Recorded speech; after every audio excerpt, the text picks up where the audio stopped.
Dois aviões saíram do mesmo aeroporto com 3 minutos de diferença. Voavam em rotas diferentes para cidades diferentes, operados por companhias rivais. E ainda assim, no meio da manhã de um sábado de verão, sobre uma das maravilhas naturais mais imensas do planeta, eles se encontraram. Como é que dois aviões cheios de passageiros, com pilotos experientes, em plena luz do dia, simplesmente não se viram? A resposta vai te chocar.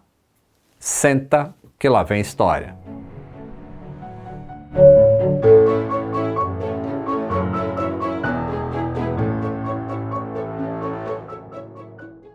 Saudações aeronáuticas, tudo bem com vocês?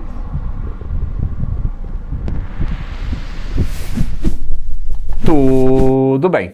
Hoje a gente vai falar sobre o acidente que literalmente obrigou os Estados Unidos a repensar do zero como o céu era gerenciado e que plantou, décadas atrás, as sementes do sistema que hoje protege todos os voos do planeta. Estamos em um sábado, 30 de junho de 1956. São 9 da manhã, horário do Pacífico, como dizem os americanos lá. Los Angeles, naquele verão, era uma cidade em expansão acelerada. Estradas sendo construídas, carros em todo lugar e o aeroporto internacional, o LAX de hoje, só que bem mais modesto, movimentando cada vez mais voos comerciais. E o céu de Los Angeles naquela manhã estava encoberto por uma camada de nuvens baixas, típica do litoral californiano. Aquela névoa costeira que os moradores locais chamam de June Gloom. Mas acima de 2.400 pés, que daí menos de 800 metros, o céu abria para uma manhã clara e ensolarada. No terminal, dois aviões se preparavam para partir. O primeiro era o TWA Voo 2, da TWA, a Trans World Airlines, um Lockheed L-1049 Super Constellation chamado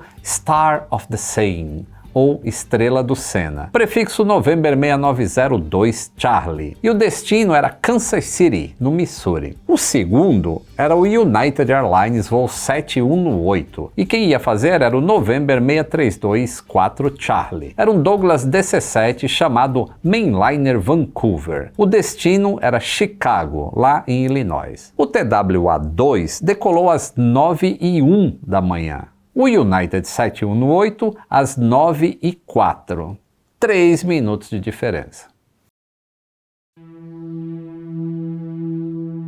O mundo, lá em 1956, era um lugar cheio de contradições. A Segunda Guerra Mundial tinha acabado havia ali pouco mais de uma década. E os Estados Unidos viviam aquele auge do American Dream. Consumismo, otimismo e a promessa de que a tecnologia resolveria todos os problemas. No Brasil, o país vivia um momento de euforia semelhante. Tinha acabado de tomar posse, em 31 de janeiro daquele ano, o 21º presidente da República, era o Juscelino Kubitschek de Oliveira, o JK. E com o seu famoso lema de 50 anos em 5, o JK prometia desenvolver o Brasil em um ritmo acelerado. Rodovias, indústrias e um projeto que ainda estava no papel, mas que o mundo inteiro já comentava: a construção de uma nova capital no coração do Cerrado.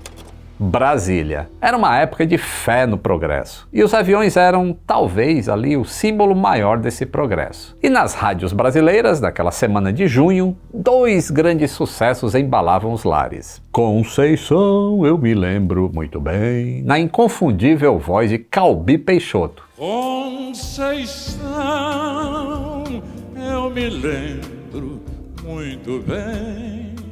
E Maracangalha, de Dorival Caymmi. Eu vou pra Maracangalha, eu vou. Música leve, melodias que prometiam tempos bons. Lá nos Estados Unidos era o Elvis Presley. Ele tinha lançado o Heartbreak Hotel em janeiro daquele mesmo ano.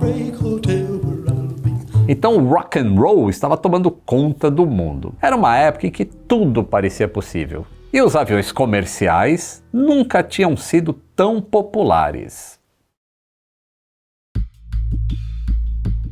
Vamos conhecer agora os homens que estavam no cockpit. No TWA-2, o comandante era Jack S. Gandy, 41 anos, veterano da aviação americana. Ele trabalhava para a TWA desde dezembro de 1939 e tinha se tornado capitão em 1942. Tinha 14.922 horas de voo no total. Dessas, 7.208 eram no Constellation. Ele conhecia a rota tão bem que já era seu voo de número 177 para Kansas. Era o tipo de piloto que você queria no assento da esquerda. Ao lado dele, o copiloto James Rittner, de 31 anos, com 6.976 horas totais e 825 naquele equipamento. Um profissional bem preparado. Completando a tripulação de voo, o Flight Engineer Forrest Brigfogle, 37 anos, com quase 7.900 horas de voo, a maior parte no próprio Constellation. Era um homem que conhecia aquela aeronave de cor. E juntos, os três somavam mais de 29.000 horas de voo. No United Airlines, voo 718, o comandante era Robert F. Shirley, de 48 anos, um veterano ainda mais experiente. Com 16.492 horas totais, sendo 1.238 no DC-7, ele voava para a United desde julho de 1937 e era comandante desde novembro de 1940, um dos homens mais experientes nos céus americanos. Ao lado dele, copiloto Robert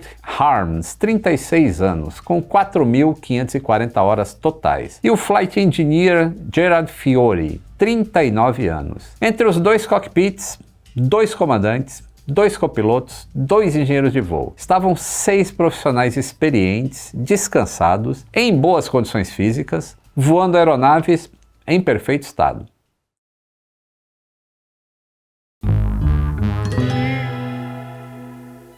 Vamos falar dos 2 aviões, porque eles são personagens importantes nessa história. O Lockheed Super Constellation da TWA era um dos aviões, um dos aviões mais belos já construídos. Fuselagem alongada, com uma leve curva, parecendo um golfinho, aquela cauda tripla inconfundível com 3 lemes verticais, 3 estabilizadores em vez de um design que parecia saído de um sonho dos anos 50. Era um avião a pistão de longo alcance, movido por 4 motores Wright Turbo Compound de 18 cilindros. O November 6902 Charlie, o Star of the Scene, estava em serviço desde maio de 1952. Tinha apenas 4 anos de operação, com 10.519 horas de voo acumuladas. A última grande revisão era recente e uma manutenção de linha tinha sido realizada pouco antes da decolagem. O Douglas DC-7 da United era diferente. Era mais quadrado, mais convencional na aparência, mais feinho mesmo. E mais igualmente capaz, tá? Também movido a 4 motores a pistão.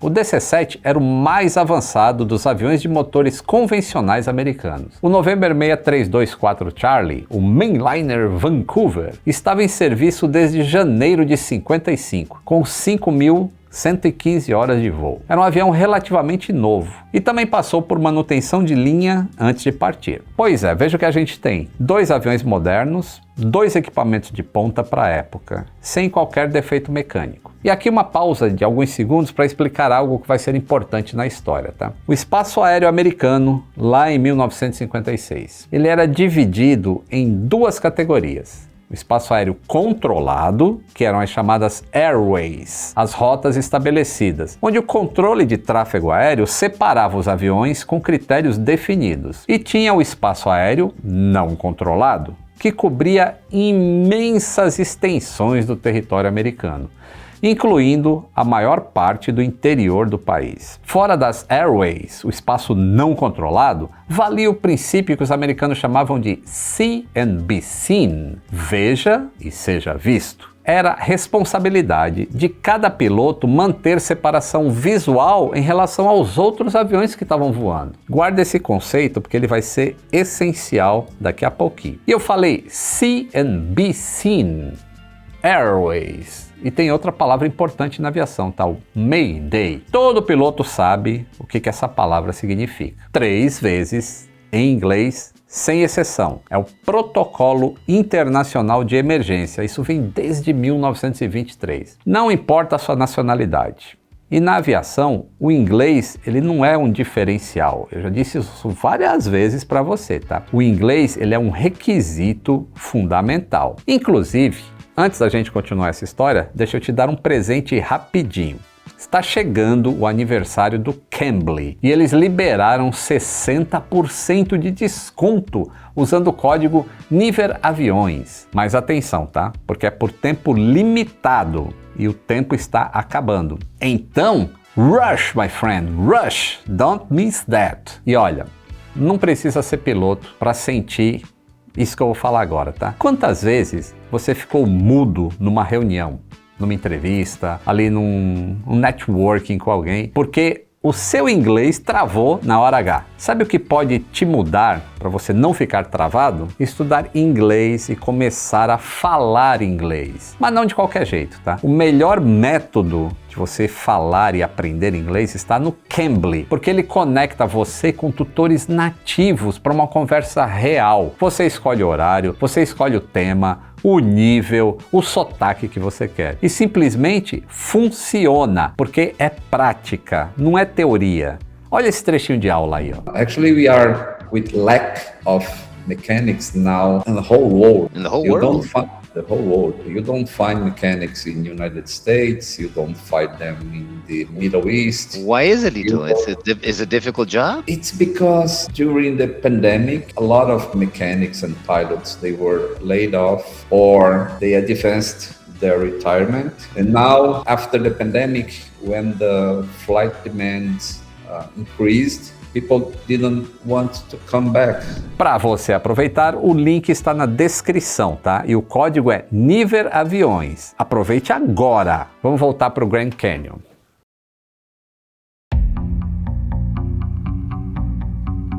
O despacho dos 2 voos foi descrito nos registros como absolutamente rotineiro. E aí o TWA-2 saiu com 3.300 galões de combustível, que dá 12.500 litros. E um peso bruto ali na decolagem de 108.115 libras, que dá 49 mil quilos. Isso é bem abaixo do máximo permitido, tá? Que era 113.200 libras.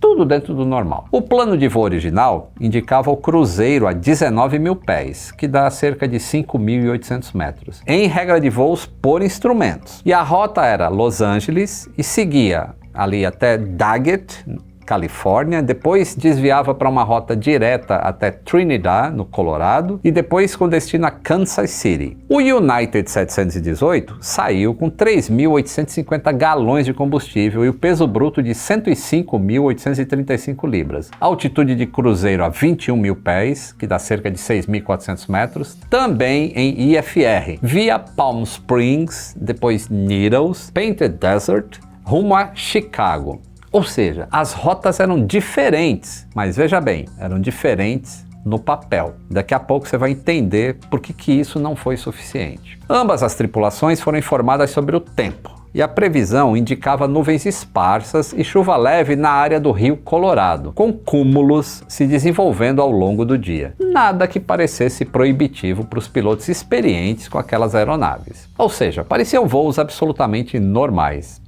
exceto por um detalhezinho que eu já vou explicar.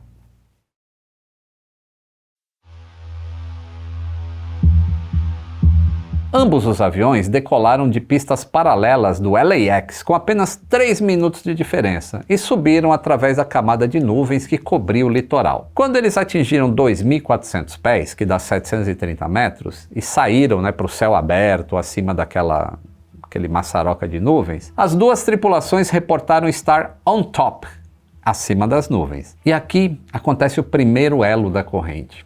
Eu preciso explicar o que é uma autorização 1000 on top, ou seja, 1000 on top. Quando um avião voa em IFR, regras de voo por instrumentos, o controle de tráfego aéreo é responsável por mantê-los separados dos outros. Eu estou falando daquela época lá, tá? É o ATC que diz: você está a 19 mil pés, o outro está a 21 mil pés, vocês têm 2 mil pés de separação, tudo bem. Mas existe uma modalidade chamada 1000 on top, e o piloto pede para voar 1000 pés acima da camada de nuvens, qualquer que seja a altitude. E com essa autorização, o avião ainda está oficialmente em IFR, que é regra de voo por instrumentos. Mas a responsabilidade pela separação de outros aviões passa para o piloto e não mais para o controle de tráfego aéreo, porque ele está acima das nuvens. Ele pode ver tudo que vem em direção a ele, ou deveria poder ver. O comandante Gandy, do TWA-2, pediu inicialmente uma mudança de altitude de 19.000 para 21.000 pés, que era a mesma altitude do United 7118. E o ATC, que é o controle de tráfego aéreo,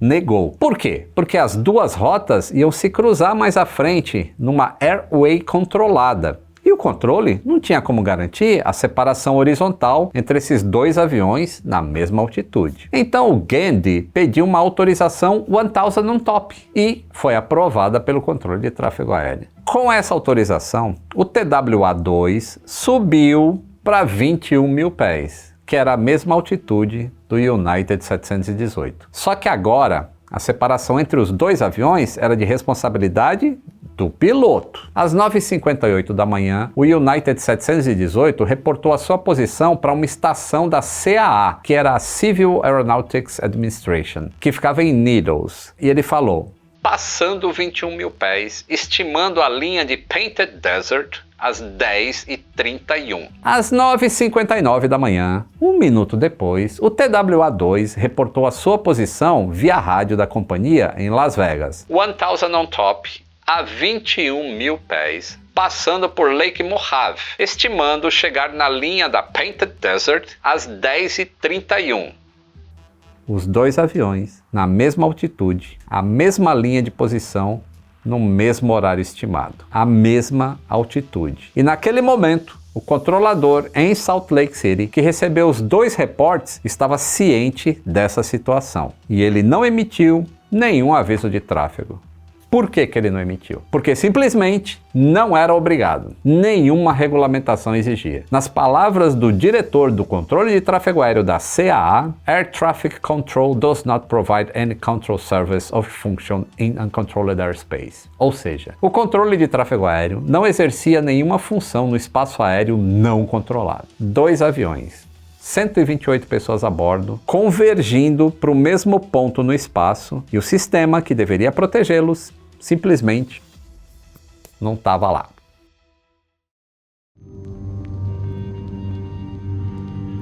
Lembra o que eu disse sobre o see and be seen?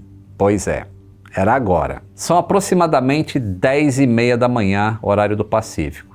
Os dois aviões se aproximam da área do Grand Canyon. E eu tenho que falar uma coisa importante aqui, ó. Não é possível determinar com certeza o que aconteceu no cockpit de nenhum dos dois aviões nos minutos antes do impacto, tá? Porque os aviões não tinham gravadores de voz e não tinham gravadores de dados de voo. Nessa época não existiam esses equipamentos nos aviões comerciais. Pois é.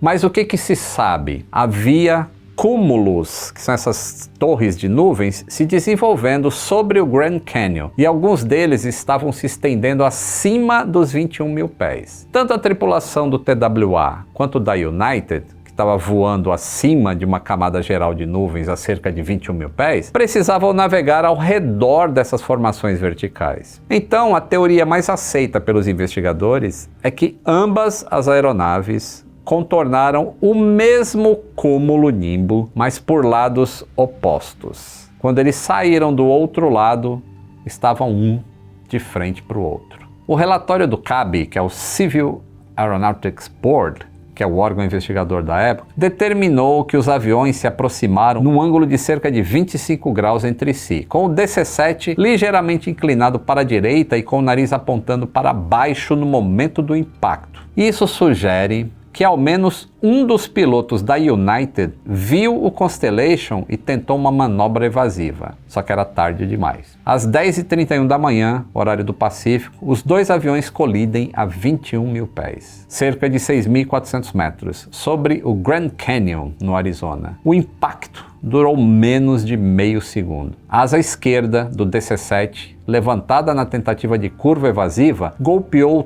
topo da deriva central do Constellation, que é aquele estabilizador triplo que tornava o avião tão elegante. A mesma asa atravessou a fuselagem imediatamente à frente da base da empenagem, separando praticamente toda a cauda do avião de uma vez só. Ao mesmo tempo, a hélice do motor 1 do DC-7, que era o mais externo, aquele motor mais externo da asa esquerda, abriu uma série de cortes na fuselagem inferior do Constellation. Tudo isso em menos de meio segundo. Para o Constellation, a perda instantânea da empenagem significou a perda imediata de controle. A descompressão explosiva incapacitou toda a tripulação e os passageiros em frações de segundos. E o Star of the Seine entrou em um mergulho quase vertical e atingiu o flanco nordeste do Temple Butte, dentro do Grand Canyon, a uma velocidade estimada em mais de 700 pés por segundo, o que dá mais de 760 km por hora. E o impacto foi total. Um fogo intenso se seguiu. Para o DC-7, a situação foi igualmente catastrófica. A asa esquerda, que foi mutilada, perdeu grande parte da sua capacidade de sustentação. E com o motor número 1 também danificado, o avião entrou numa espiral descendente à esquerda, sem possibilidade de recuperação. O mainliner Vancouver atingiu a face sul de Sewell Butte, a cerca de 1.900 metros do local da queda do Constellation. Teve uma transmissão de rádio do United 718. Salt Lake, 718, we are going in. Essa era a voz do copiloto Robert Harms. E ao fundo deu para ouvir uma voz gritando, pull up, pull up. Essa transmissão ela foi gravada em fita magnética pelos operadores de rádio em Salt Lake City e também em São Francisco. E é o único registro sonoro do que aconteceu nessa colisão. Era a voz do copiloto Robert Harms. E a voz, em segundo plano, que estava em pânico, foi identificada como pertencente ao comandante Shirley. Não houve sobreviventes. 128 pessoas, 70 a bordo do TWA, 58 a bordo do United. Todas perderam a vida.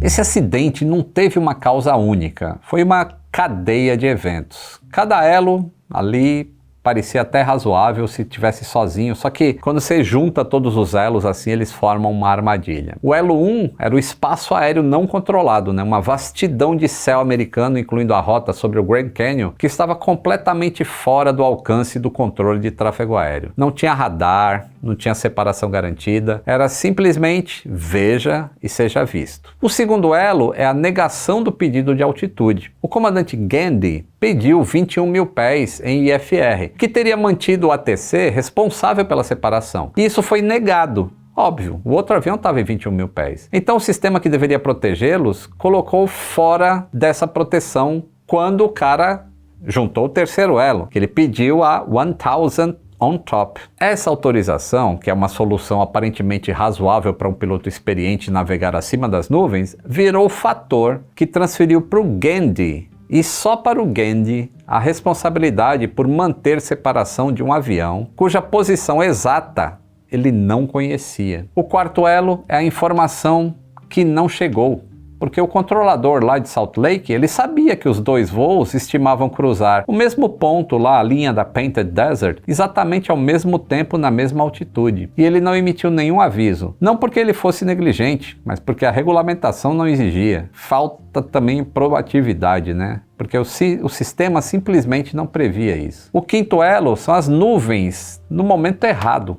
Os investigadores não conseguiram determinar com certeza se havia nuvens entre os dois aviões nos momentos anteriores ao impacto, mas tudo indica que sim, porque tem até o desenho das nuvens no relatório final. E essa nuvem reduziu a menos de 12 segundos o tempo disponível para que algum piloto visse o outro e conseguisse desviar. O sexto elo são os limites da visão humana. Mesmo sem nuvens, a geometria da aproximação era traiçoeira. Dois aviões em rota de colisão, convergindo num ângulo relativamente pequeno. Praticamente eles não se movem no campo visual, até os últimos segundos. E a análise de visibilidade do CAB mostrou que, em certas configurações, o Constellation era visível da janela do capitão do DC-7 por apenas 12 segundos. 12 segundos para ver, processar, tomar a decisão, mover os controles e afastar aviões voando a quase 500 nós combinados. praticamente impossível. O acidente ocorreu sem nenhuma testemunha confiável. Não tinha radar de área, não tinha rádio da posição e não teve sobreviventes. Quando os dois aviões não reportaram a passagem por essa linha da Painted Desert, os centros de comunicações começaram a tentar contato. Como não tiveram sucesso com isso, às 11h51 da manhã, quase 1h30 depois da colisão, foi declarado alerta de aeronaves desaparecidas e aí iniciaram-se os procedimentos de busca e resgate. Naquela tarde, um piloto chamado Palin Hodgkin, que operava voos panorâmicos sobre o Grand Canyon, ele tinha um avião pequenininho e uma empresa pequena também, que chamava Grand Canyon Airlines. Ele lembrou que ele viu fumaça densa saindo do canyon durante um voo mais cedo naquele dia. E ele tinha achado que era um fogo da vegetação causado por um raio ou alguma coisa assim. Quando ele ouviu a notícia das aeronaves desaparecidas, ele decidiu investigar. E aí pegou o irmão dele, o Henry, e voou de volta ao canyon no pequeno avião Piper Tree Pacer e desceu profundamente pelo canyon e encontrou a empenagem do Constellation pousada no afloramento rochoso no sopé do Temple Butte. No dia seguinte, localizaram o segundo destroço, que era o DC-7, no Shuar Butte, a pouco mais de 1,5 km de distância. E o que se seguiu foi uma das operações de resgate mais difíceis já realizadas em território americano, porque os locais do impacto estavam em terreno praticamente inacessível. Eram paredes de rocha, correntes térmicas imprevisíveis, altitude e calor do verão do Arizona. Helicópteros militares realizaram dezenas de missões sob condições extremamente perigosas. As companhias aéreas, para vocês terem uma ideia, contrataram a Swiss Air Rescue e alpinistas suíços para acessar as áreas onde as fuselagens caíram. A violência dos impactos foi tão extrema que virtualmente não tinha corpos. A identificação positiva da maioria das vítimas foi impossível. Em 9 de julho de 1956 foi realizado um funeral coletivo para as vítimas do TWA na borda sul do canyon e apenas 4 dos 70 a bordo do TWA foram identificados. Os 66 restantes foram enterrados em uma vala comum, no Citizen Cemetery em Flagstaff, no Arizona. 29 vítimas do United foram identificadas e os outros 29 foram enterrados em 4 caixões no mesmo cemitério.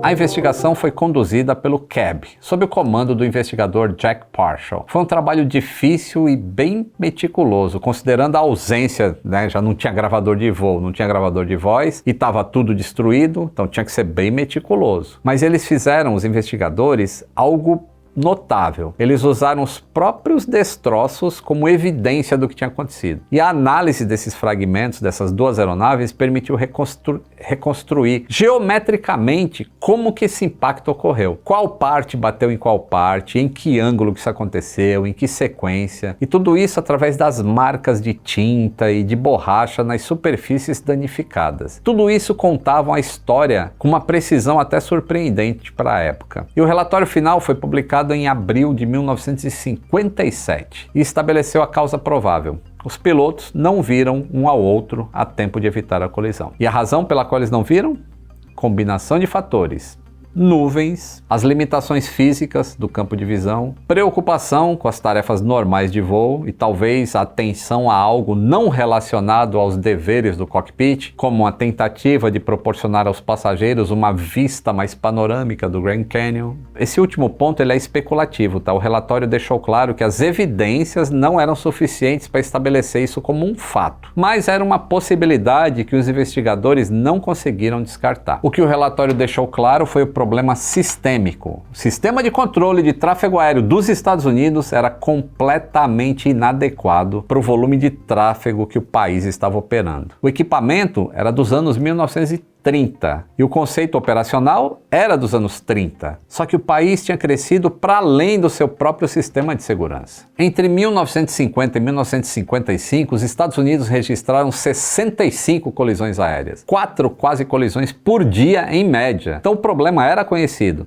Havia até um relatório presidencial Em 1955, Eisenhower tinha nomeado um assessor especial, o Edward P. Curtis, para desenvolver um plano nacional de aviação. O Curtis identificou esse problema e o Grand Canyon, em 1956, aconteceu antes de qualquer solução chegar. Em dezembro de 1960, apenas 4 anos depois, outro acidente semelhante ocorreu sobre os céus de Nova York agora. Um United DC-8 e um TWA Constellation, novamente essas duas companhias, colidiram sobre Staten Island, mais 128 mortes a bordo, mais 6 vítimas no solo. E novamente as mesmas raízes: espaço aéreo não controlado, falta de separação garantida e limitações do veja e seja visto. Essa sequência de acidentes, 56 e 1960, foi o que finalmente consolidou a pressão política necessária para uma transformação radical.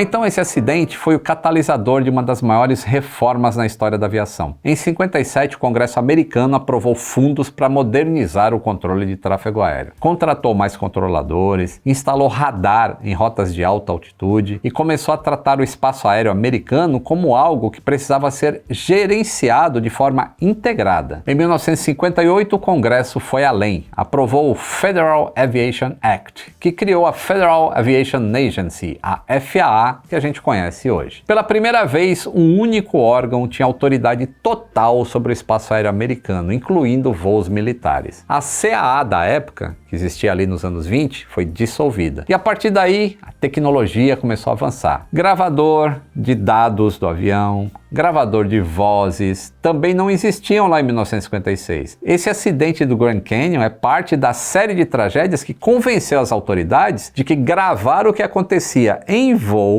era indispensável para investigar acidentes e aprender com eles. Então a gente começou esse vídeo com uma pergunta: como é que 2 aviões cheios de passageiros, em plena luz do dia, simplesmente não se viram? E a resposta, como sempre nessas histórias, não é simples. Não foi incompetência, não foi descuido, foi um sistema todo que não havia crescido no mesmo ritmo que a aviação. As 128 pessoas que perderam a vida naquela manhã de sábado, passageiro, tripulações, comissários de bordo, engenheiros de voo, eles não merecem ser lembrados apenas como uma estatística. Eles merecem ser lembrados como os homens e mulheres cuja perda obrigou um país inteiro, e o mundo, por consequência, a rever a maneira como geria o espaço aéreo. E não é exagero dizer, tá, que hoje cada voo seguro que a gente faz carrega um pouco do peso daquele dia lá de junho de 1956. Em abril de 2014, o local onde teve esse acidente foi declarado como, tombado como National Historic Landmark nos Estados Unidos. Ele é o primeiro monumento histórico nacional americano para um evento que ocorreu no ar. Muito obrigado por ter me acompanhado até aqui. Se você valoriza esse trabalho de contar histórias que fizeram e fazem a diferença na segurança da aviação, considere se tornar membro do canal. É só clicar no botão Seja Membro e seguir as instruções do YouTube. Você vai ver que é baratinho e ajuda bastante a gente produzir conteúdo aqui. Além de apoiar financeiramente, você tem acesso exclusivo também a conteúdos inéditos e lives especiais. E o seu nome fica aqui nos créditos com esses amigos que passam aqui, ó. E fica para sempre, tá? No vídeo que ele aparece. Um grande abraço e até o próximo voo.